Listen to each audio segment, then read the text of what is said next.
नमस्कार दोस्तों, मेरा नाम है सुमंत। आप सभी का स्वागत है क्रैकर्स आईएएस एकेडमी में। समय है दोपहर, मौसम है गर्मी, पंखा है बंद और रिकॉर्डिंग है चालू। हम इस वीडियो में पढ़ेंगे इंडिया और यूरोपियन यूनियन का जो रिलेशन है उसके बारे में। GS2 का जो ऑफिशियल सिलेबस है वहाँ पर आपको पढ़ना है effect of policies and politics of developed and developing countries on India's interest. आप किसी भी देश के बारे में पढ़ेंगे उसमें भारतीय इंटरेस्ट शामिल रहेगा तभी आप पढ़ेंगे। जैसे कि अभी गाज़ा और जो इज़राइल का इशू है वहाँ पर इंडियन पर्सपेक्टिव से हम लोग इसको पढ़ेंगे, ठीक है ना। वैसे ही जो हमारा इंडिया और EU का रिलेशन है वो पढ़ना है, bilateral, regional and global grouping and agreement involving India और इफेक्टिंग इंडियाज़ इंटरेस्ट, इसके अंतर्गत। तो ये जो वीडियो है वो प्रीलिम्स के लिए काम का है, क्योंकि bilateral trade and investment treaty ये डिस्कस करेंगे। मेंस के GS2 के लिए सुपर इंपॉर्टेंट है क्योंकि हम विस्तार से इंडिया EU रिलेशन को पढ़ेंगे। साथ में आप नोट्स बनाते चलेंगे और नोट्स आप पन्ने पर ही बनाइएगा। अभी हाल में हुआ क्या, भारत के प्रधानमंत्री की जो वर्चुअल मीटिंग है वो हुई यूरोपियन यूनियन के जो प्रमुख हैं उनसे। भारत और यूरोपियन यूनियन ने अभी तय किया है कि हम लोग जो बात कर रहे थे फ्री ट्रेड एग्रीमेंट का उसको दोबारा कंटिन्यू करेंगे। कुछ समय पहले ये जो नेगोशिएशन है उसको सस्पेंड कर दिया गया था 2013 में, क्योंकि EU का चक्कर चल रहा था चाइना से। जो वेस्टर्न कंट्रीज़ हैं वो चाइना को अभी प्रीफर करते हैं इंडिया के मुकाबले, क्योंकि चाइना ग्रोइंग इकोनॉमी है, इसका अपना एक अलग इकोनॉमिक पावर है और इंडिया चाइना को सब्स्टिट्यूट नहीं कर सकता अपने कुछ लिमिटेशंस की वजह से। तो ये जो BTIA का जो नेगोशिएशन है उसको दोबारा रिज्यूम किया जाएगा। जो नेगोशिएशन में समस्या आई थी कुछ इंडियन डिमांड के कारण, कुछ यूरोपियन डिमांड के कारण। जो यूरोपियन यूनियन है इनकी डिमांड क्या थी वो जानेंगे और इंडिया की डिमांड क्या थी हम वो जानेंगे। सबसे पहला इशू ये हुआ कि 2015 में भारत ने जो भी बायलैटरल इन्वेस्टमेंट ट्रीटीज़ करी थी उसको हमने स्क्रैप कर दिया। इससे जो दूसरी कंट्रीज़ हैं उनको नया नेगोशिएशन करने में थोड़ी समस्या हुई, क्योंकि उनको लगा कि हम जो डील साइन करेंगे भारत उसको बाद में स्क्रैप कर सकता है, तो फिर तो समस्या की बात हो जाएगी। मेन समस्या थी कि यूरोपियन यूनियन चाहता था कि भारत वाइन पर, डेयरी प्रोडक्ट पर और जो ऑटोमोटिव पार्ट हैं उस पर टैरिफ को कम करे। इंडिया चाहता था कि जो यूरोपियन यूनियन है वो भारतीय प्रोफेशनल को आराम से वीज़ा दे दे ताकि हम लोग वहाँ जा कर के उनके IT कंपनीज़ में काम कर सकें, वहाँ के लोगों को सर्विसेज प्रोवाइड कर सकें। सबसे जो प्रमुख रोड ब्लॉक हैं इंडिया EU FTA में उसको देखते हैं। सबसे पहले समझो इकोनॉमिक सर्वे, इसमें एक बात कही गई थी कि हमने जितने कंट्री के साथ फ्री ट्रेड एग्रीमेंट साइन किया है उसमें हमारा ट्रेड तो बढ़ा है, ट्रेड हमारा बिल्कुल बढ़ा है, मगर हमारे यहाँ इंपोर्ट बढ़ गया है। मतलब हम लोग ज़्यादा इंपोर्ट करते हैं और एक्सपोर्ट उसकी तुलना में कम करते हैं, तो नुकसान तो हम ही को है ना, क्योंकि हमारा एक्सपोर्ट तो बढ़ा नहीं है, उल्टे हमारा डोमेस्टिक इंडस्ट्री अफेक्ट हो रहा है, क्योंकि चाइना से जो साउथ ईस्ट एशिया है वहाँ से जो चीप गुड्स हैं वो आ रहे हैं भारत में। तो FTA के प्रति हम लोग अब उतने एक्साइटेड नहीं हैं, मगर वेस्टर्न इकोनॉमी में हम लोग साइन करना चाहते हैं FTA। क्यों sir? North America, European union, ये सब डेवलप्ड कंट्री हैं। यहाँ पर जो वेज होता है, जो तनख्वाह होती है वहाँ के मज़दूरों की वो ज़्यादा होती है। इसी कारण से वो लोग सस्ते सामान अब नहीं बना पाते। देखो, जैसे जैसे कोई इकोनॉमी डेवलप्ड होगी वहाँ पर लेबर इंटेंसिव जो इंडस्ट्री होता है वो कम हो जाता है और कैपिटल इंटेंसिव और जो intellectual property intensive, technical intensive जैसे कि जो आपका इंडस्ट्री है वो बढ़ जाता है। फॉर एग्जांपल USA, यहाँ पर प्रोसेसर की जो डिज़ाइनिंग है, डिफ्यूजिंग है, मैन्युफैक्चरिंग है वो करी जाती है, ठीक है ना। छोटे मोटे वैसे काम जहाँ पर दिमाग बहुत ज़्यादा लगे, जहाँ पर लेबर के बजाय जो हमारे रोबोट्स हैं, मशीन है, असेंबली लाइन है, उनसे काम हो जाए, तो चूंकि इनका सामान, चूंकि डेवलप्ड कंट्री का सामान महंगा होता है, तो हम लोग अपना सामान वहाँ पर एक्सपोर्ट कर सकते हैं, कोई दिक्कत नहीं है। इसलिए हम चाहते हैं कि हम यूरोपियन यूनियन से FTA साइन कर लें। अब समस्या की बात क्या है ये देखो ध्यान से। मेन जो समस्या है वो 5 मुद्दों पर है। सबसे पहली समस्या ये है मोबिलिटी ऑफ प्रोफेशनल। EU के पास अभी कोई कॉमन वर्किंग वीज़ा सिस्टम नहीं है।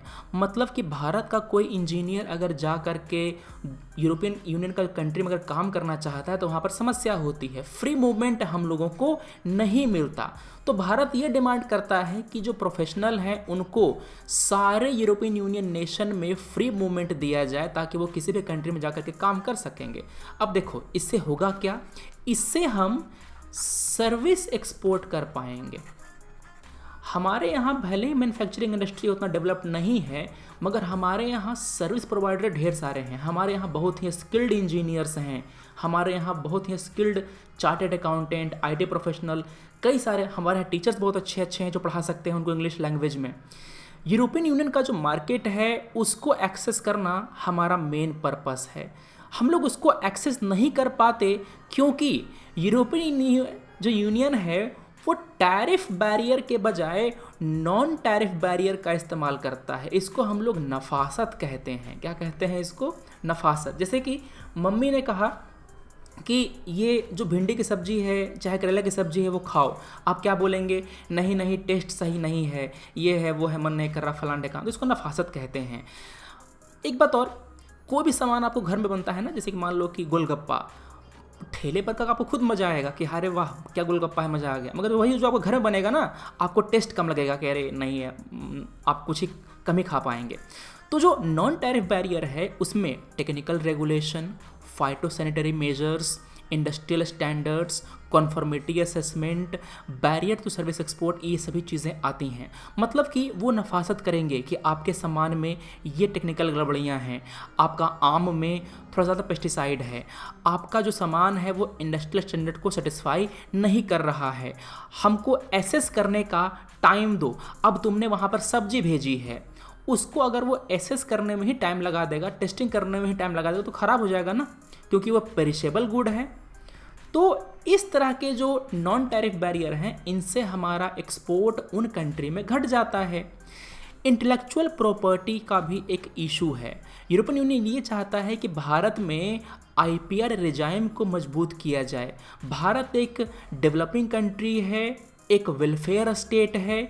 हमारे यहाँ ये स्टैंड रहता है कि हमारे यहाँ जो भी नॉलेज है इसको जनता के इस्तेमाल के लिए खोला जाए। ये नहीं कि कुछ कैपिटलिस्ट लोग अपने टेक्नोलॉजी का इस्तेमाल करें केवल अपने मुनाफे के लिए। फॉर एग्जांपल, अभी जो वैक्सीन बनाई गई है, कई सारी कंपनियां इससे मुनाफा कमा रही है।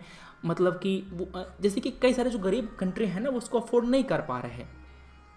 जैसे कि यहाँ पर अभी और पढ़ेंगे हम लोग आगे कि किस तरह से USA ने सपोर्ट किया है और EU ने सपोर्ट नहीं किया है ये टैरिफ वेवर को, तुरंत आएगा अभी वहाँ पर। तो एक समस्या ये है IPR रेजाइम का। EU एक कैपिटलिस्ट कंट्री है, यहाँ पर अभी मैंने बताया ना कि जो भी इंटेलेक्चुअल प्रॉपर्टी वाला जो चीज़ होगा वो ज़्यादा बनेगा वहाँ पर। तो वो चाहते हैं कि हमारे सामान का ज़्यादा मुनाफा हमको मिले। वो लोग ये भी चाहते हैं कि भारत में स्ट्रॉन्ग लेबर और एनवायरमेंटल प्रोटेक्शन लॉज जो हैं वो इम्प्लीमेंट किए जाएं। इससे उनको 2 फ़ायदा होगा। पहला, हमारे यहाँ जो CO2 का एमिशन है वो कम हो जाएगा। दूसरा, इस CO2 को एमिशन को कम करने के लिए, लेबर लॉ को इम्प्लीमेंट करने के लिए, एनवायरनमेंट को प्रोटेक्ट करने के लिए हम पर एक एक्स्ट्रा कॉस्ट आएगा और ये कॉस्ट के कारण हमारा सामान महंगा हो जाएगा यूरोपियन मार्केट में। डिस्प्यूट सेटलमेंट मैकेनिज्म ये भी एक इशू है। यूरोपियन यूनियन ने ये कहा है कि एक investor state dispute settlement mechanism बनाइए। इसका मतलब ये है कि अगर कोई यूरोपियन कंट्री भारत में आकर के निवेश करती है तो अगर कोई केस फाइल होता है तो वो कंपनी हमारा कोर्ट में ना जा करके, ध्यान सुनिएगा, हमारे कोर्ट में, हाई कोर्ट, सुप्रीम कोर्ट, यहाँ पर ना जा करके किसी इंटरनेशनल ट्राइब्यूनल में जा सकती है। उनको लगता है कि हमारा हाई कोर्ट, सुप्रीम कोर्ट में केस बहुत ज़्यादा सा पड़ा हुआ है, इसीलिए वहाँ पर डिले हो जाएगा। तब तक इनका बिजनेस इम्पैक्ट होगा। तो वो लोग कहते हैं कि हमारा जो अलग ट्रिब्यूनल है वहाँ पर हम लोग अपना जजमेंट कर लेंगे। अब ये भारतीय लॉ के खिलाफ है, हम लोग सोवरेन कंट्री हैं, भारत में कोई भी इशू होगा तो हमारा जुडिशरी उसको डिस्कस करेगा ना, उसे डील करेगा। किसी बाहरी लोगों को क्यों हम इन्वॉल्व करें अगर आपके खिलाफ केस फाइल हुआ है हमारे कंट्री में तो इसको ठीक करने की ज़रूरत है। अगला है लीगल प्रैक्टिसेस। ईयू ये चाहता है कि भारत हमारे यहाँ का जो अकाउंटेंसी और जो लीगल सर्विसेज है उसको लिबरलाइज करे, मतलब कि जो विदेशी लॉयर हैं, विदेशी अकाउंटेंट हैं, उन सबको भारत में अलाउ किया जाए प्रैक्टिस करने के लिए। अरे हमने जो फॉरेन यूनिवर्सिटी हैं उसको हमने अब जाके अलाउ किया है, तो लॉयर और चार्टर्ड अकाउंटेंट तो अलग हैं, उनको तो अभी होता क्या है ना, आपने एक टीवी सीरीज़ अगर देखी होगी सूट्स, ये अमेरिकन टीवी सीरीज़ है। यहाँ पर एक लॉ फर्म होता है जो केसेस लड़ता है, जैसे कि हमारे यहाँ वकील होता है ना, उनके यहाँ पूरा वकील का कंपनी ही होता है, एक कंपनी में ढेर सारे वकील होते हैं जो केसेस लड़ते हैं।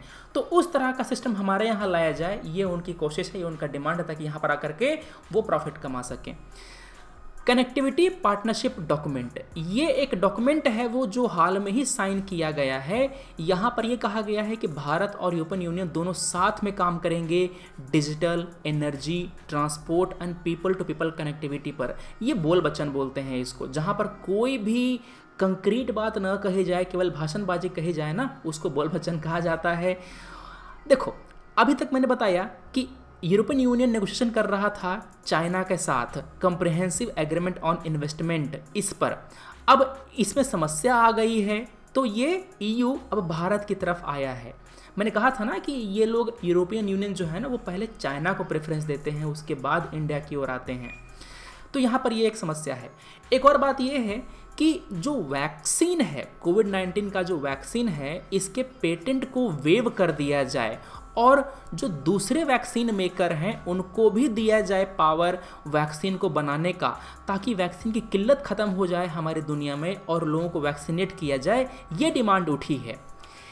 ये जो कोविड वैक्सीन का पेटेंट वेव करने का काम है, ये तभी हो पाएगा जब WTO में कंसेंसस के साथ एक रेजोल्यूशन पास कर दिया जाएगा। ध्यान सुनिएगा, WTO में सारा काम सहमति से होता है, कंसेंसस से होता है।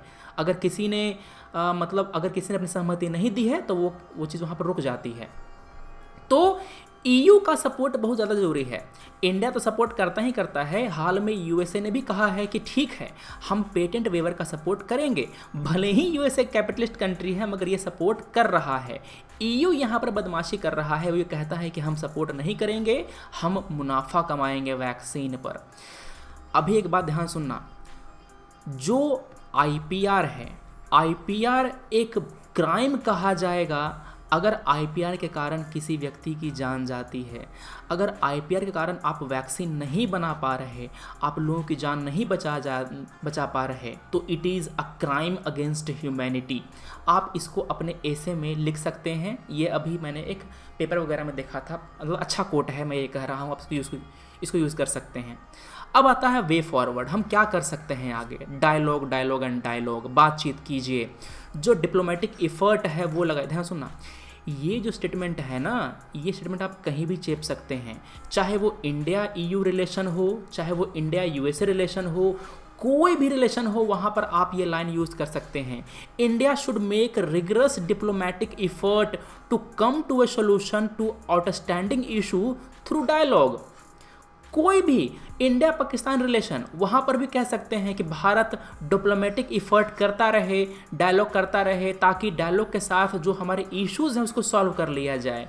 इंडिया RCEP, अगर इस पर सवाल आ जाए, ये जेनरिक स्टेटमेंट है, जैसे कि होता है ना नमक या चीनी, कहीं भी घुल जाता है, कहीं भी वो अपना जो जा करके एडजस्ट हो जाता है, तो ये नमक है, ठीक है ना। ये कहीं भी जा करके आप एडजस्ट हो जाएगा, आपका वैल्यू ही बढ़ाएगा।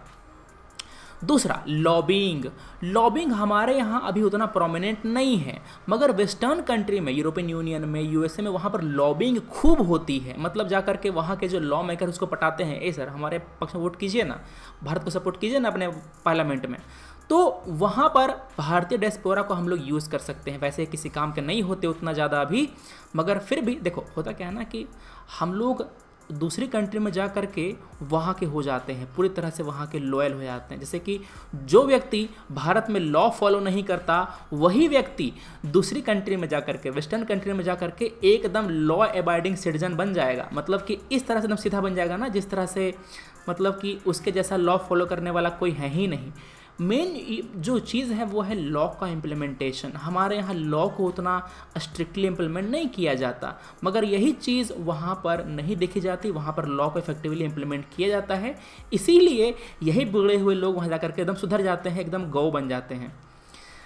दूसरा है स्ट्रॉन्गर ट्रेड टाई। ब्रेग्जिट होने के बाद, मतलब ब्रिटेन जब ईयू से बाहर निकल गया है, तो अब यूरोपियन यूनियन को एक कंट्री चाहिए होगा अपना माल बेचने के लिए। ये जो गैप है वो इंडिया फुलफिल कर सकता है। लोहा गर्म है, भारत को थोड़ा मार देना चाहिए अभी। एफडीआई का जो नॉर्म है हमने लिबरलाइज किया है और एफडीआई इनफ्लो अभी लगातार बढ़ रहा है। वेस्टर्न इकोनॉमी बहुत ही धीरे धीरे ग्रो करती हैं, वहीं पर इंडिया जैसी इकोनॉमी है ना बहुत ही रैपिडली ग्रो करती हैं। तो इसीलिए जो ईयू के इन्वेस्टर हैं उनको एक इंसेंटिव है भारत में आने का। हमारी जो ऑनलाइन कोचिंग्स हैं ना, हमारे जो अलग अलग कंपनीज हैं उनमें इन्वेस्ट करने का, ताकि जब वो ग्रो करें हम लोग का पैसा वसूल करके, तो उनके मुनाफा कमाने के साथ साथ जो इन्वेस्टर हैं उनका भी मुनाफा मिले। फॉर एग्जांपल भारतीय कंपनी को देखो, पेटीएम, फ्लिपकार्ट, दूसरी ढेर सारी कंपनी है जिनको फॉरेन इन्वेस्टमेंट मिला है। जो कहते हैं ना कि इस कंपनी ने फंडिंग उठाई है, ज़रा देखिए कि वो फंडिंग कहाँ से आई है। पहले फंडिंग मेनली आ रहा था चाइना से, मगर अभी जो डोकलाम वाला इशू हो गया, फिर लद्दाख वाला जो इशू हो गया ना, उसके बाद पेटीएम ने, दूसरी कंपनीज ने किया क्या है कि अपने जो चाइनीज़ इन्वेस्टर हैं उनको हटा करके वेस्टर्न कंट्री से इन्वेस्टर से रिप्लेस किया है उनको, कि अगर कोई रिश्ते ख़राब होते हैं भारत चाइना के बीच में तो उनकी फंडिंग पर कोई इम्पैक्ट ना पड़े। तो ये सब बातें हैं। दूसरा, इंडिया से जो इमिग्रेशन है वो बूस्ट किया जाए, वहाँ पर जा कर के हमारे प्रोफेशनल काम कर सकें। हमारा जो स्किल्ड मैन पावर है वो वहाँ पर जा कर के वहाँ का जो गैप है वो फिल कर सके। क्योंकि देखो यूरोपियन यूनियन जो है ना डेवलप कंट्री है, वहाँ पर लाइफ एक्सपेक्टेंसी बहुत ज़्यादा होती है। वहाँ के पॉपुलेशन अभी एजिंग पॉपुलेशन है, बूढ़े लोग ज़्यादा हैं वहाँ पर। तो सर्विस प्रोवाइड करने के लिए वहाँ पर नौजवानों की ज़रूरत है, जो हम फुलफिल कर सकते हैं। यही चीज़ जो ईयू के साथ है वही चीज़ जापान के साथ है, और ये चीज़ धीरे धीरे अभी चाइना में हो रही है। चाइना की जनसंख्या भी अब धीरे धीरे एजिंग की ओर बढ़ रही है, बुढ़ापे की ओर बढ़ रही है। वहाँ पर वेज तो बढ़ ही गया है, कई सारे और प्रॉब्लम। इसी कारण से चाइना में वेज बढ़ने के बाद कई सारे जो कंपनीज हैं ना वो इंडिया की तरफ शिफ्ट कर रही हैं, वियतनाम की तरफ शिफ्ट कर रही हैं, जो साउथ ईस्ट एशिया है वहाँ पर धीरे धीरे शिफ्ट कर रही हैं। ठीक है, तो ये बातें हो गई हमारे इंडिया ईयू रिलेशन का। अगर आपको वीडियो अच्छा लगा हो तो लाइक कीजिए, खराब लगा तो डिसलाइक कीजिए। हम मिलते हैं अपने अगले वीडियो में। पूरा फैला दीजिए, शेयर कर दीजिए। Thanks for watching, take care, Jai Hind.